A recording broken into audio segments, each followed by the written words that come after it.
ఎవరి దగ్గర పోయి నేను పెడతానని చెప్పాను. మీరు పెట్టకండి, మేమే ఇల్లు ఏర్పాటు చేస్తామని చెప్పారు అని గీతాంజలి అనే పబ్లిక్ స్కూల్, ఇక్కడ ఒక స్కూల్ ఉన్నది, ఆ స్కూల్ లోపల పోయి దాన్ని నిర్ణయించింది ఎవరంటే స్టూడెంట్స్ నిర్ణయించారు.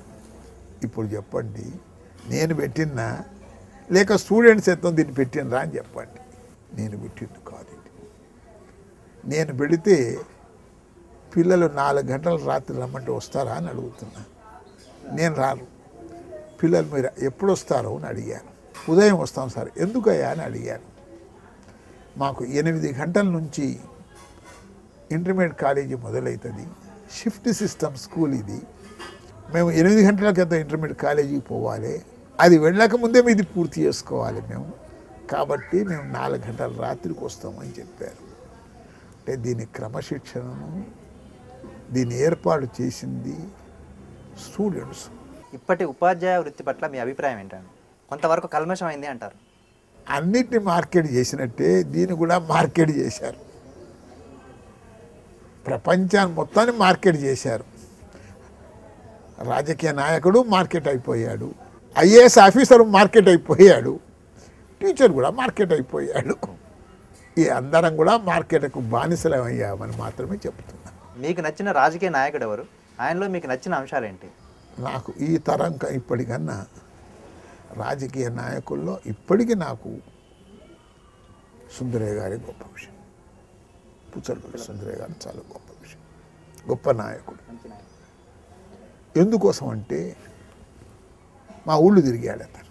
అతను తెలంగాణలో పుట్టలేదు, అతను ఎక్కడ పుట్టాడో మేము అడగలేదు కూడా, కానీ మా ఊళ్ళు తిరిగింది అతను. అతనే మా పరిస్థితులు చూసి ఈ పరిస్థితుల నుంచి బాగుపడాలంటే ఒక మార్గాన్ని ఎత్తుందో అతను సూచించాడు. ఆ మార్గం ఎత్తుందో పుస్తకాలు ఇచ్చాడు మాకు.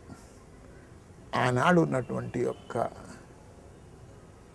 నవలలు, సోవియట్ యూనియన్ యొక్క నవలలు, గోర్ఖీ రాసినటువంటి నవల, ఇలాంటి పుస్తకాలు ఎన్నో అమ్మ అనే నవల చదివించాడు. ఆ నవలే ఒక విప్లవాన్ని లేపింది.